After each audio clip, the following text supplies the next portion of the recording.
I am kicking off a 2-episode series on research. This research is designed for marketers in industrial and technical industries, such as engineering and manufacturing, who need data to help guide your decisions. The first in this series is my buddy CJ Haight over at GlobalSpec, and we'll be walking through the 2023 State of Marketing to Engineers report. Then I'll be joined the following week by Lisa Beats from the Content Marketing Institute, and she'll be walking through her content marketing report for manufacturing. Both will give you great amounts of information and data points that you can use to make budgetary trade-offs and educate leadership on how to reach highly technical buyers. Let's do this. Welcome to Content Marketing Engineered, your source for building trust and generating demand with technical content. Here is your host, Wendy Covey. Hi, and welcome to Content Marketing Engineered. On each episode, I'll break down an industry trend, challenge, or best practice in reaching technical audiences. You'll meet colleagues, friends, and clients of mine who will stop by to share their stories. And I hope that you leave each episode feeling inspired and ready to take action. Before we jump in, I'd like to give a brief shout out to my agency, TREW Marketing. TREW is a full-service agency located in beautiful Austin, Texas, serving highly technical companies. For more information, visit trewmarketing.com. And now, on with our podcast. Hey everyone, and welcome to another episode of Content Marketing Engineered. I'm joined today by Christian Haight, or also known as CJ, and he is the content manager at GlobalSpec and my partner in crime when it comes to all things research. Welcome to the show, CJ. Hi, Wendy. Thanks for having me. I'm so happy to see you again. It's been a few months since we released our 6th annual research report, the State of Marketing to Engineers. And it was time for us to kind of, get back together. And now that the research report has been in the wild a few months, just kind of talk about the feedback we're getting and what observations we have now. So I think this will be a fun episode. I'm looking forward to it. Yeah, absolutely. It hasn't been too long since we've released the report, but at the same time, I feel like so much has happened that the thoughts I've had when we released it versus what I'm having now, like some of that is even different. Feels like so much time has passed. Right. Great. Well, before we dive in, why don't you tell our listeners and watchers a little bit about yourself and about GlobalSpec? Yep. So as you said, I'm the content marketing manager at GlobalSpec. At GlobalSpec, we are a provider of data-driven industrial marketing solutions that we design to help companies promote their products and grow their business. As I said, I'm the content marketing manager there, so I am in charge of creating a lot of the content that we're using on our marketing team to promote our products and our business. That concludes blog posts, white papers, research reports like the one that we worked on together, and other content such as that. Okay, so you love this report because it helps you do your job better, I'm sure. And that's definitely how we feel about it at TREW Marketing. So that's one of the whys we do this research is selfishly so we can be as informed as possible when we at TREW Marketing are advising clients and making different budgetary trade-offs in what we do with our engineering clients. What are some other reasons we conduct the research, CJ? Well, both of us are working with so many marketers. That's like what our job is focused on, is trying to make the day-to-day lives of marketers easier. And when it comes to marketing, like all we really want to know is more about our audience. So we like to put this report together and ask a bunch of engineers about their content preferences, how they like to find information, all sorts of data points that we think marketers would love to have. And, every single year we're able to build on the trends that we're finding and also dive deeper into areas that we've asked about in the past or sometimes new areas. So it's a great report for us to be able to put together every year. Yeah. And you know, it's so funny because we're always like, okay, we can't make this research too long because we want everyone to complete every question. And so we always have to make these trade-offs, right? And which questions make it in and which don't. And when we drop something out, people are like, what happened to that question? And what's the trend on that? And then, you know, we'll add it back in. And so it's fun figuring out, you know, what makes it and what doesn't and why. So this year was no different than previous years. So we had to make some trade-offs, but we wanted to also explore some new areas and dive in a little deeper. So what were some of the new areas we explored that we hadn't done in the past? Yeah, one of the biggest areas I would say would be industry experts, asking about where engineers are finding industry experts, the reasons why they're following them. That was a completely new area that we dove into. We also dove deeper into asking about search and asking about in-person events. That was something that we've kind of foregone a little bit the past few years, especially with COVID. And this year we kind of brought that back full throttle and asked people to compare how they're attending industry events this year compared to what they've done pre-COVID, to kind of get a little bit of an idea of that. And we also dove a little bit into content preferences, but asked a little deeper in terms of like how engineers like their content to be organized when they're going to a vendor website, and different things like that. Yeah, yeah. One of my favorites that was new this year was what type of content causes you to stop scrolling when you're on LinkedIn. And Yeah. you know, that I was at an industry conference not long ago, and someone actually shared that very research slide as part of a social media presentation, and there was a great discussion around the room because of, you know, and we'll get to that when we talk about that finding, but I'm getting ahead of myself. Yeah, it's So, a good question though. I get it. yeah. So one of the things that we work hard to do is have this report have a high degree of integrity and accuracy. And so we really sweat over the sample size and the demographics of who we're surveying to make sure it's the right people and we have enough of them to have a meaningful in samples. So our results, like I said, are meaningful and accurate. So could you walk through just a little bit of that demographic information to set the stage here? Yeah, of course. So we saw just over 850 total respondents that we qualified to move on throughout the survey. What considered that qualification was what job function they were in. So we were looking specifically at engineers, research and development, manufacturing staff, and product management. Engineers took up the majority of that. That there was like just over 80% of respondents marked themselves as engineers or research and development. And then we also looked at industries. So we have quite a long list of industry options in the survey, and that's a great thing. We like to keep our respondents diverse throughout the engineering industry. And so some of the top ones that I can remember, there was like aerospace and defense, electronics, energy and natural resources. A lot of them had like right around 10% or so. Some a little bit over, some a little bit under. So we like to see that split fairly evenly. Yeah, it was really diverse. And Yeah. I love that. People often ask me about when they look at the results of the survey, they say, it looks like a bunch of engineers that are only buying hardware or only buying software. And but when I think about the jobs that these engineers are doing that are answering, they're buying both, right? They're buying services, they're buying hardware, software, turnkey solutions. And so that's something that's we don't qualify when we ask questions, right? We leave it pretty open-ended to say, when you're making a major purchase, what are some factors, and leaving it to them to answer. So that's something that sometimes is lost when we talk about the demographics. But yeah. Okay, so CJ, so open up the report. I'm gonna do the same thing. We'll have it Okay. up on our desktop here. And what I thought we would do, because of course we have a whole webinar where we present this data and we talk about it, and it's very formal. But today, what I thought we'd do is just scroll through the report and just talk about some of the data that surprised us or data that we liked, and maybe some feedback that we've gotten from other people that have since seen the research. So let's start with the first section, which is called Seeking Answers. Mhm. And just talk to me about this. This was about search behavior in Google.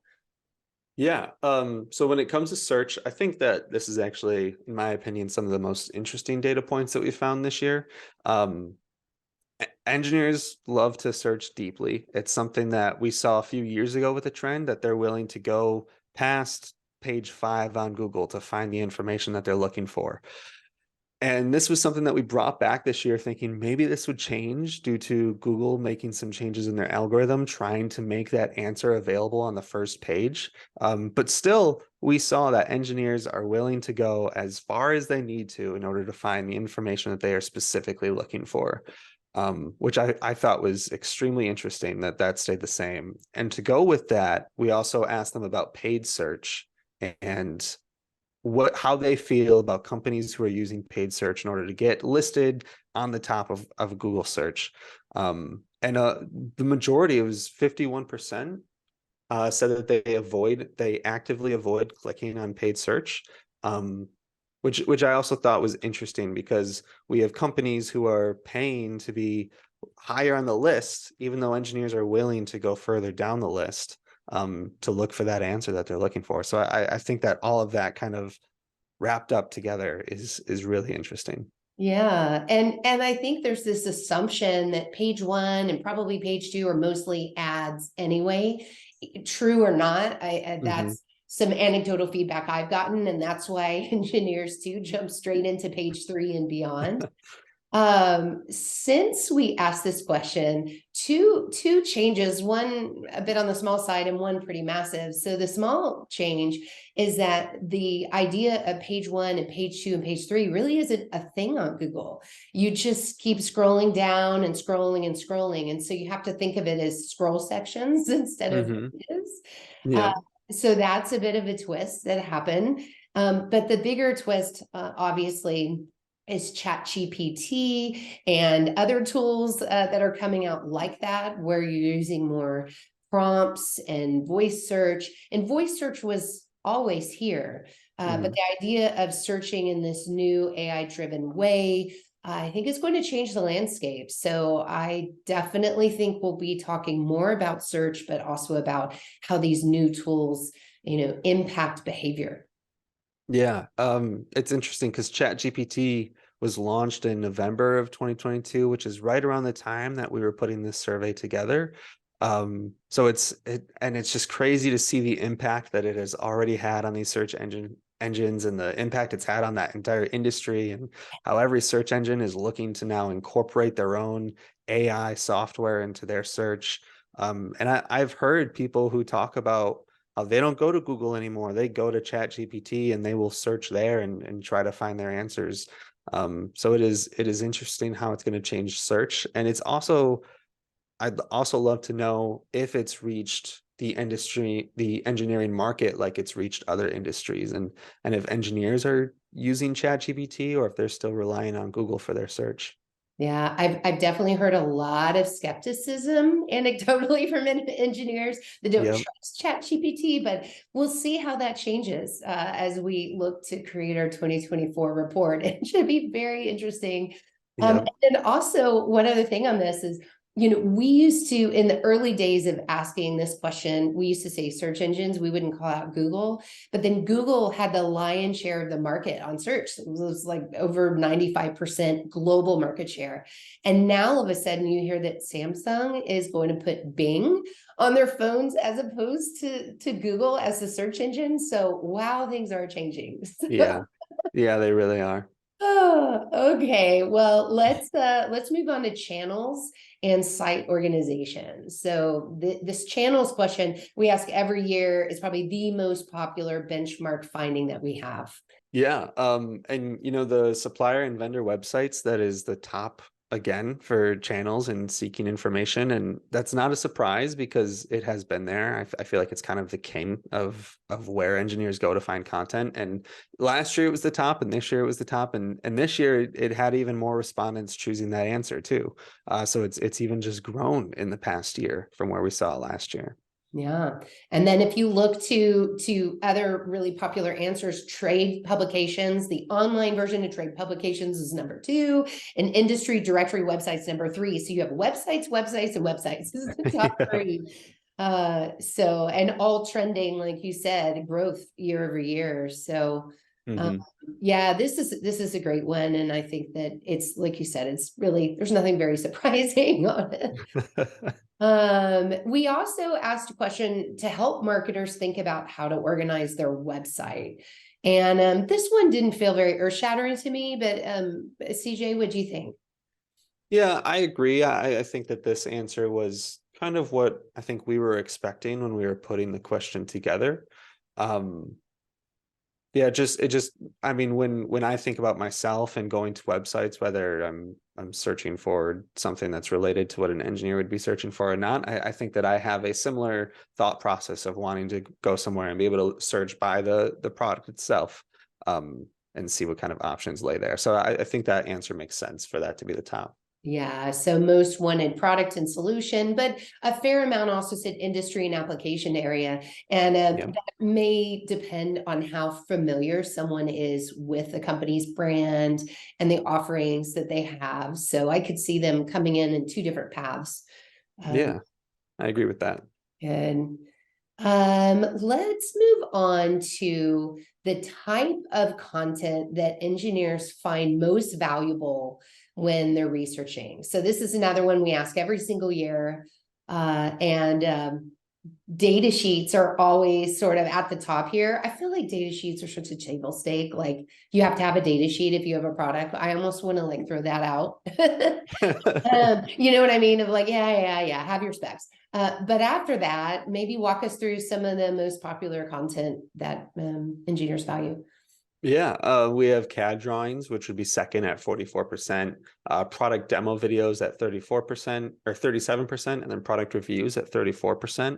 So definitely liking to see.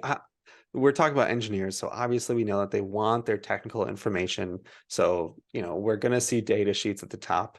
But then CAD drawings, product demo videos, and product reviews are also just other sources of specifications and different information and data points that they're going to want to see about their products.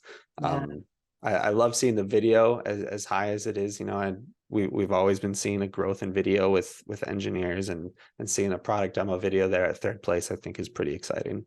Yeah.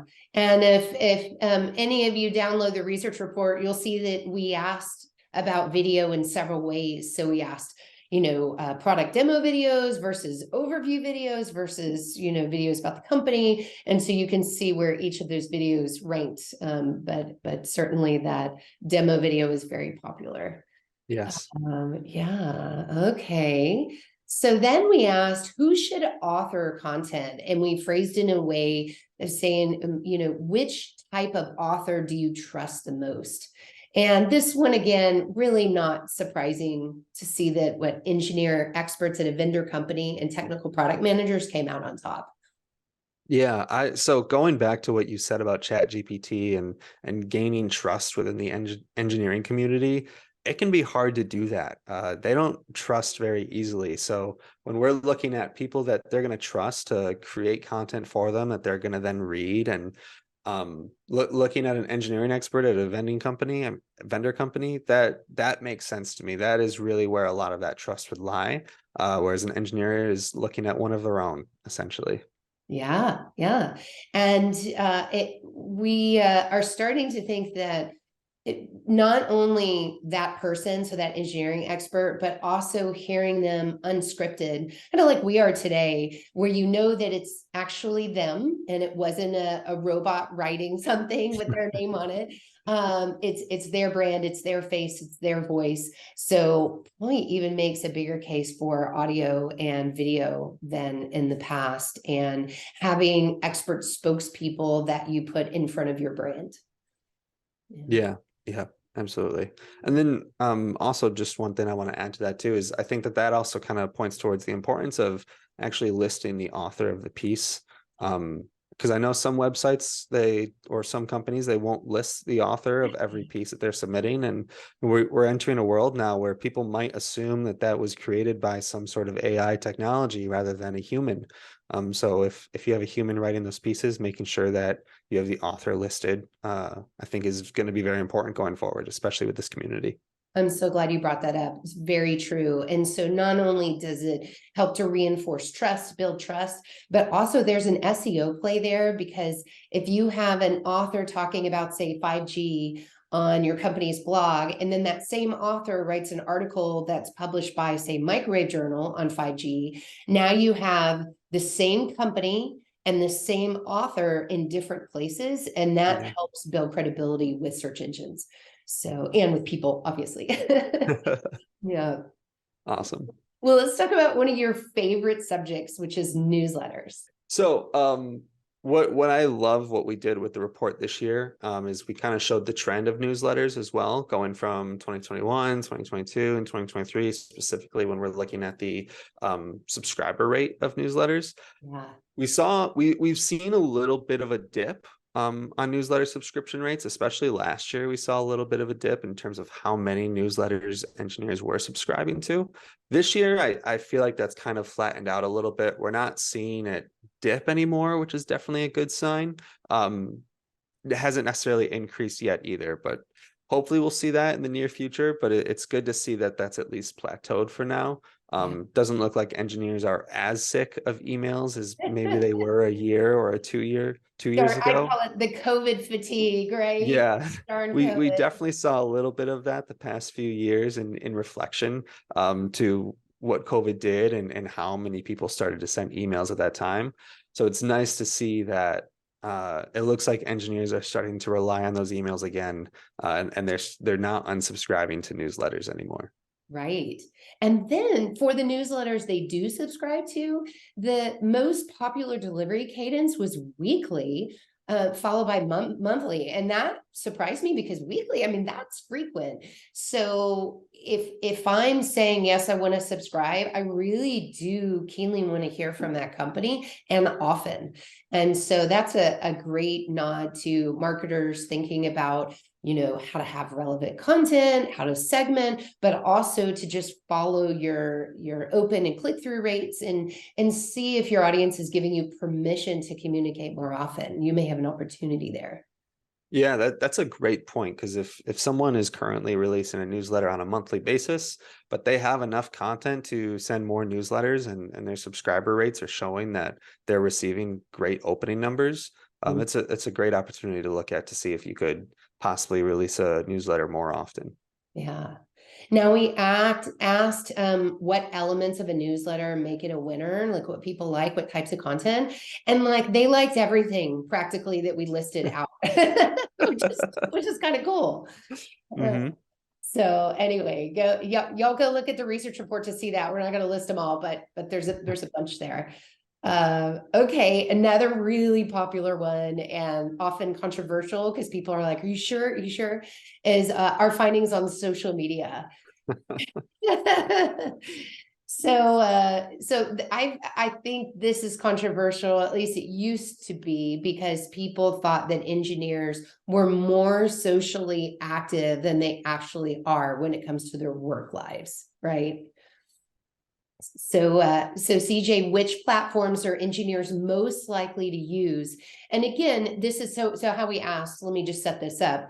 How valuable are each of these social media platforms when seeking information on engineering technologies, trends, and products? So we saw YouTube and LinkedIn as the top two social media platforms for this question.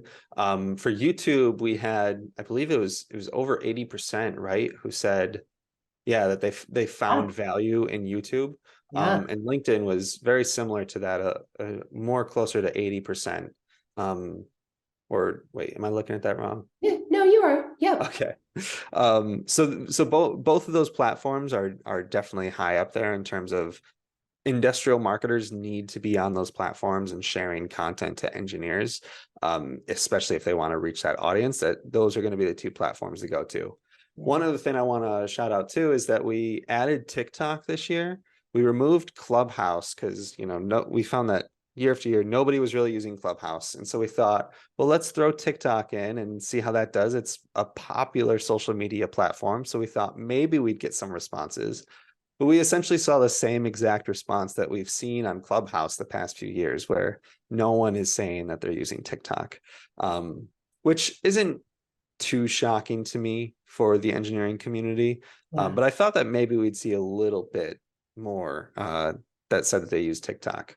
I Right. also wonder if if we if you were to change up the wording of this question and we weren't specifically asking about when they're researching for products or using social media for business purposes in general, if we ask more about personally what social media platforms are using, I wonder if this list would change at all.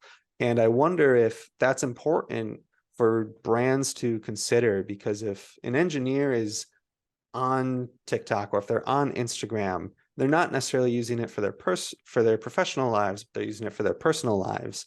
That's still a great place that a brand would be able to grow and reach their audience, just not necessarily while they might be thinking about work.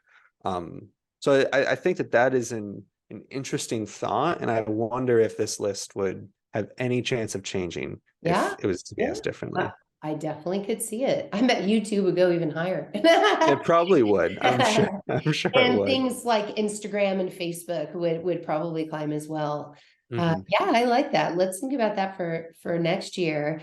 Also, I've gotten feedback that perhaps Discord should be added to our list next year. Oh, And then I get in this great philosophical debate about, well, okay, well, is Discord more like Slack? Is it more a private communication? And if you're doing that, why wouldn't you do WhatsApp? And where's the line? And so, the lines are blurring with social media tools and communication tools, and how to bucket them, I guess you could say. yeah.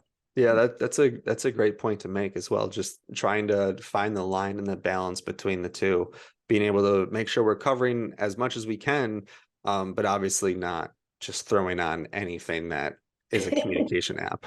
Yeah, yeah. With every question that we ask, we will dissect things by age, by industry. We're always looking for big swings or big changes. And so with social, we did break down and publish by age because there was a bit of a difference compared to other questions. Not earth-shattering here, though, right? As you might imagine, younger engineers are bigger social users than their older counterparts. But yeah. Yeah, Duh. as expected. Yep. Yeah. Digital natives and all that. Okay, here's the fun one that I liked. We asked, Mhm. when visiting LinkedIn, what makes you stop scrolling? And the number one answer was research data. CJ, we're Mhm. like, yay for us. Um, but there was a lot of here too. I mean, product information and industry news, company news, visual things, industry discussions, like a lot of things people said they would stop on. Mhm. The conference I was at, this is what cracked me up. Everybody was like, oh, y'all should all do polls. It's so easy to do on LinkedIn. You can ask questions, blah, blah, blah. That was like one of the worst performing pieces of content that you could post on LinkedIn, our industry. It was listed as the last thing that engineers would stop scrolling for on LinkedIn was polls. And that's not to say that they're not good to use and to test out and try to use with strategy. Yeah. But engineers might not stop to look at them. We can definitely say that. Yeah. I also find it interesting with this. I mean, talking about engineers and loving technical data and loving their information that they can trust, it makes sense that they're going to stop for something like research data and product/service information. I also feel like quite often when we're talking about social media and we're talking about marketing, we talk about creating a personal element to what you're doing with your social media account.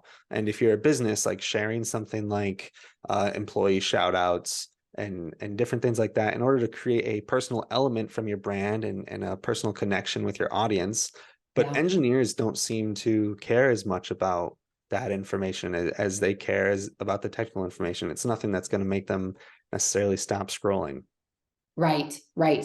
But I do think you're onto something in the is the content published by a person, like a technical person of the company, or is it published by the brand? And I Yeah. do think that matters. So if the same piece of content is posted by both, I definitely think the person would get a better performance in the brand. So, and Yeah. that think about.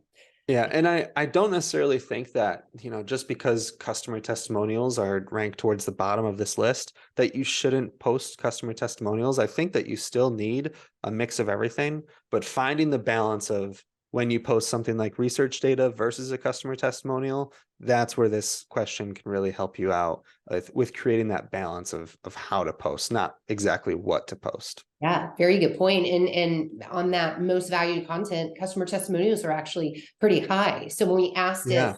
and didn't apply it to social media, it did really well. So I think that's a hmm point well taken. That's really interesting. Yeah. Yeah. So this is a nice segue into industry experts. So CJ, do you remember why we decided to add this? Like what the trend was that we were grabbing onto?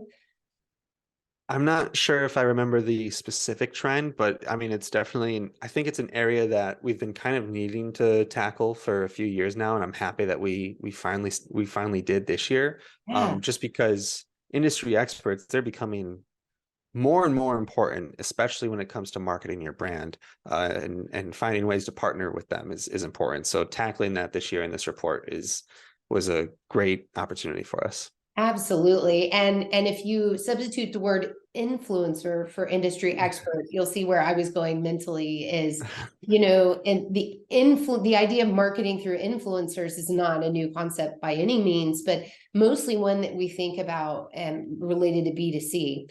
And so as more and more technical companies are trying to figure out how to utilize that strategy, we wanted to help inform that, but we were not about to ask questions to an engineer with the word influencer in it, No. because that conjures probably a Kim Kardashian kind of thing. Yeah, we felt like engineers would not be interested in that word at all. They wouldn't want to admit to themselves that maybe they follow some influencers in their space. Right, right. So CJ, what were a couple of the findings that you found interesting from this section? I found that it was all fairly expected. It was nice to see how many engineers do look towards their industry experts. I wasn't sure exactly whether we take out the word influencer or not. I wasn't sure exactly how engineers were when it came to looking towards those experts, but we found that a good amount of them did follow experts, and a lot of them did follow them in terms of looking at the trends that they were talking about and the industry news that they were talking about, following them for the same exact reasons that anyone follows an influencer. And I found all of that interesting and kind of a sign that maybe this industrial marketing space that you and I work towards should start looking at partnering with these influencers on their marketing programs. Yeah. When we asked, where did you discover that industry expert? This was a place where technical publications really shined. And so then it's kind of full circle back to, oh, this is PR and contributed articles and developing relationships with technical publications as one tactic. LinkedIn and YouTube and industry conferences were the next in line. But definitely technical publications won the day here. Yeah. Yeah. And if those of you, if you haven't picked up the report, we have a list. We ask people to name names, and so we have a list of people that they considered industry experts that we threw in the report. And I tell you, I feel like we missed the boat on. We didn't ask if academia was a place where they discovered an expert, but we should have had that on the list, because many of the experts that people wrote in were from top engineering universities. No, Oh, really nice. yeah, that's a great point. Something that we'll have to keep in mind for 2024. Yeah, yeah, cool. Okay, so podcasts. We've been watching podcasts. I think we added this. This is our third year to ask about podcasts, right? Yep. Yeah, we very briefly mentioned on it 3 years ago, and then last year we went a little bit more in depth in it. Yeah. And so the first year, I want to say it was maybe in the 30s, 30 something percent of engineers listen to podcasts for work. So that was a few years ago. What is it today, CJ? 73% of engineers listen to work-related podcasts. Okay, from the 30s to the 70s in a few Yeah. years. That is a huge jump. Yeah, we have seen a huge amount of growth with podcasts and engineers. Yeah, yeah. Now they're still not listening like super long. So 45%, the majority said they listen less than 1 hour a week. So I think there's room for improvement there. Uh, Yeah. and you know Um, what? Oh, go ahead. Sorry, I was just going to add that along with that, 55% said that they listen to podcasts that are 15 minutes or shorter, which is also that really surprised me because when I think of a podcast, I think of an hour, half an hour to an hour, sometimes even like 2.5 hours. Yeah. Podcasts can be very long forms of content. So to see 15 minutes or shorter, that's interesting. And I wonder if that's a trend that we see among podcasts in general, that it's very popular to have 15-minute episodes or possibly shorter. And this is something that I just haven't been up to date with. It'd be a little surprising to me, but I was very shocked to see 15 minutes or shorter. I know. I think of that as being more video snippets, like a quick how-to on something. And Yeah. I don't think of that as podcast either. So I agree with you. That was surprising.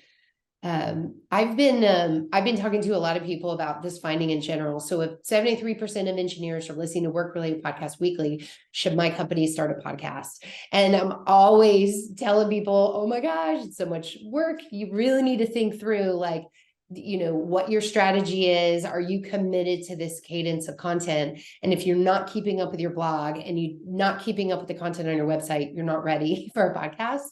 But perhaps you're ready to have your company spokesperson be on other people's podcasts, and then you're getting in front of their communities and amplifying your brand. So that's a great low barrier way to, be a part of this podcast phenomenon that's happening right now. Yeah, and I think that that's a great way to put it, is to just involve yourself with podcasts in some way, whether that is you starting your own or being on other people's podcasts.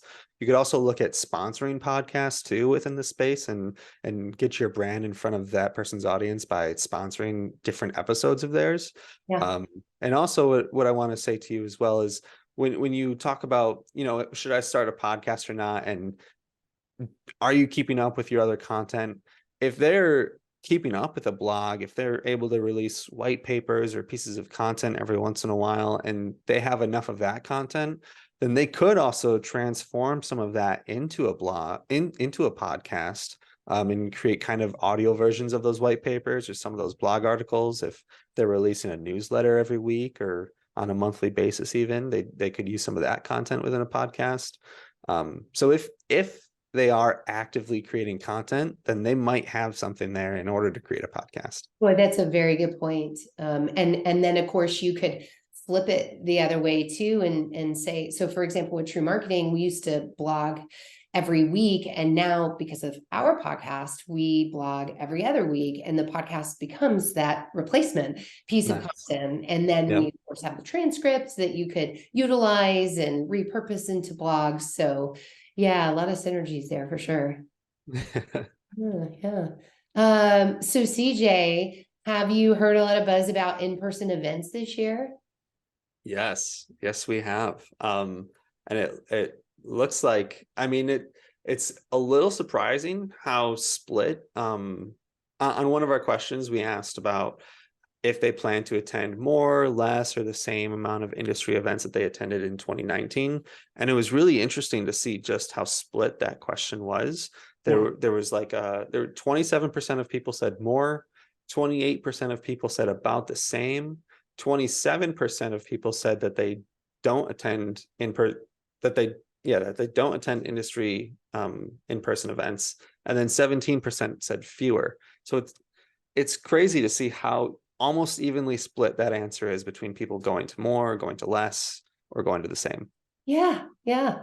Well, anecdotally, I've heard that attendance is up, people are going back, they're excited, marketers are growing their budget in this area. The Content Marketing Institute, their research report showed, and I forget what an increase was, but I think it was over 20% of more budget going towards events year over year. So Yeah, I'm excited to have the energy of events back, but I like that also people are being pretty selective of what events they go to.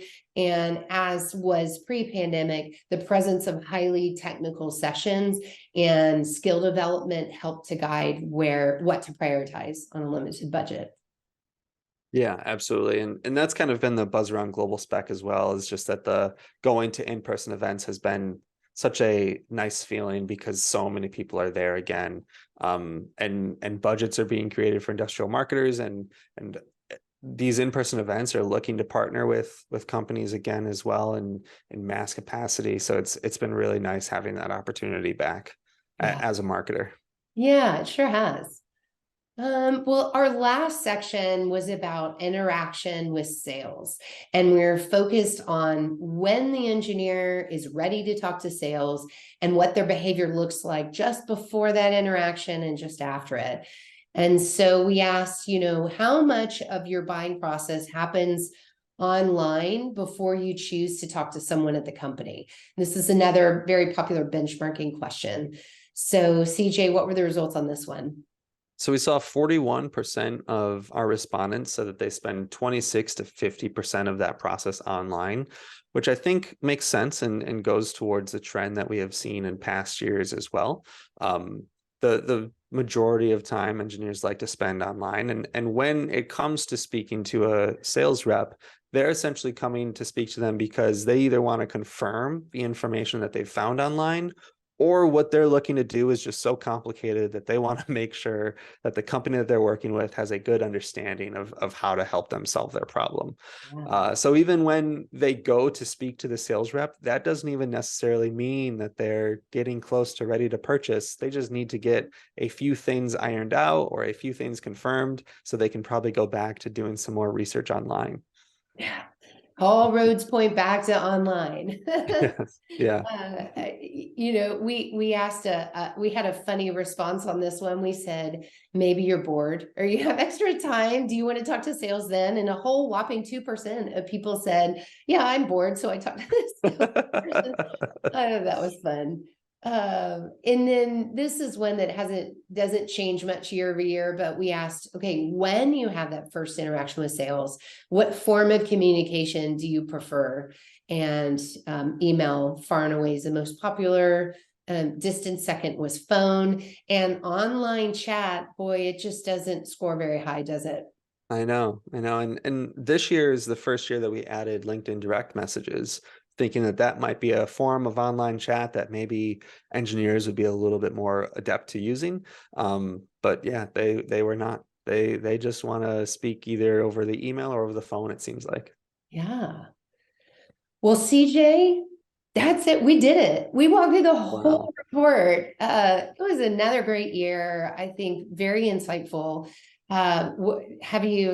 Pretty soon we're going to need to start brainstorming on the 2024 report. And Yeah. And I feel like um, we already have so many ideas to get started with. it Um, needs to be a little longer, huh? We say that every year. Uh, well, I also love the new design that we used in the 2023 report. I thought the design was it just worked so well for what we were looking to do with the report. I think it really improved the journey that someone can take when going through this report and being able to kind of jump around through different sections. I really loved the design as well. yeah, me too. So, as I mentioned before, you and I presented a very formal webinar on the research. And so in the show notes, I'll have a link to the research report and the webinar. And then we got so many really good questions during the webinar that we have a whole blog post that you and I co-authored that have just the Q&A. And guess what? That was the most popular blog post of the quarter that TREW Marketing published. So a lot of interest in that, and there were some pretty cool questions. So Awesome. all of those links there. But how else can our listeners and viewers connect with you and GlobalSpec, and what's coming up for you guys in the next, I don't know, 6 months or so? Yeah, so you can connect with GlobalSpec on all social media platforms. We have a big presence on LinkedIn. You'll be able to find us just by searching for GlobalSpec there. You can also go to globalspec.com/advertising. That's where we have a lot of our marketing content that we create. We have discussion about our products as well as discussion about our audience and the demographics on the people who are using our website. You can find me on LinkedIn at Christian J. Haight. Haight is Haight. And in the future, looking at the future for GlobalSpec, we love these research reports that we put together, especially this one that we do with you guys every year. And we're going to be looking to do more of that this year. We're planning to release another one in June that'll be specifically on the day-to-day challenges that engineers are facing within their job. So we're really excited about that. We're going to be sending the survey out here shortly and collecting that data. That sounds great. I can't wait to see that one. And then TREW Marketing is working with a lector on a European specific version of this report. So this one has a pretty North American cast to it. This other one will be strictly Europe. So that'll be interesting to compare and contrast. And I can't wait to talk to you more about that one too. I can't wait to see that report. I'm really excited. Yeah. Well, thank you so much for coming on today, CJ. Thank you, Wendy. I loved being here. Thanks for joining me today on Content Marketing Engineered. For show notes, including links to resources, visit trewmarketing.com/podcast. While there, you can subscribe to our blog and our newsletter and order a copy of my book, Content Marketing Engineered. Also, I would love your reviews on this podcast. So please, when you get a chance, subscribe and leave me your review on your favorite podcast subscription platform. Thanks and have a great day.